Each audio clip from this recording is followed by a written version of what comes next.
Welcome to the Ecofi Capital podcast, where we dive deep into the world of startups, SaaS growth, and AI automation. At Ecofi Capital, we specialize in building MVPs and AI-driven automation solutions to help founders launch and scale faster. Today, we're exploring an important decision for early-stage entrepreneurs. Should you join a startup studio or an accelerator? Both offer funding, resources, and mentorship, but their models are fundamentally different. Choosing the right one could be the difference between rapid success and wasted time. Let's start with some key definitions. A startup studio is a company that builds multiple startups in-house. They develop ideas, assemble founding teams, and provide funding in exchange for equity. Studios are deeply involved in every stage of the startup's development, often acting as co-founders. Well-known examples include Pioneer Square Labs and Atomic, which have launched multiple successful startups under one umbrella.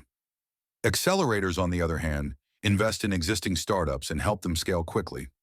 Programs like Y Combinator, Techstars, and 500 Global run for a fixed period, typically 3 to 6 months, providing mentorship, networking opportunities, and a small amount of funding. Unlike studios, accelerators don't generate ideas or provide teams. They work with founders who already have a product and some traction. One of the biggest differences is survival rates. A 2023 study found that 84% of startups emerging from top-tier studios were still active after 5 years, compared to 56% from accelerators. This makes sense because studios don't just invest in startups. They build them from the ground up, ensuring product-market fit before launching. However, this model also means studios take a larger equity stake, often 30 to 50%, whereas accelerators usually take 5 to 10%. So, which is the better choice? It depends on where you are in your startup journey. If you're an aspiring founder without a concrete idea or team, a studio could be a great fit. Studios provide funding, validation, and a proven playbook to reduce risk. However, if you already have a product and want to scale fast, an accelerator can give you funding, mentorship, and connections without taking too much control. Let's talk funding. Startup studios typically fund their ventures with larger upfront investments, ranging from $500,000 to a few $1,000,000. Since they are co-creators, they are incentivized to ensure the business is well-funded and operational from day one. Accelerators, by contrast, provide smaller seed funding, often between $100,000 and $250,000. Betting on the idea that a fraction of their startups will achieve breakout success. This means accelerator-backed startups need to raise follow-on funding much sooner. Another key consideration is speed.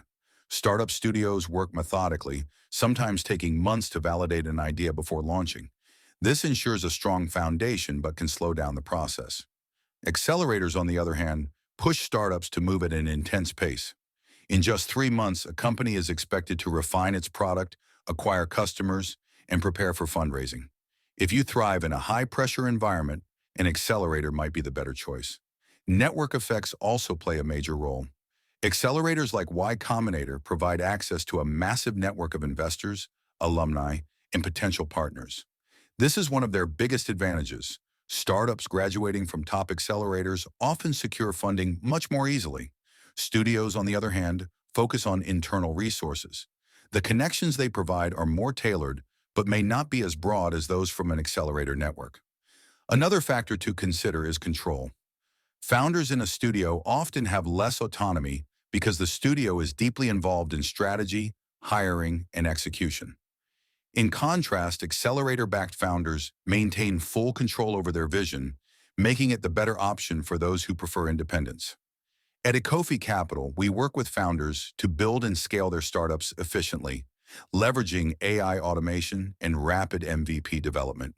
If you're weighing the choice between a startup studio and an accelerator, consider your goals, risk tolerance, and how much control you want over your company's future. That's it for today's episode. If you found this valuable, subscribe and stay tuned for more insights on launching and scaling successful startups. See you next time.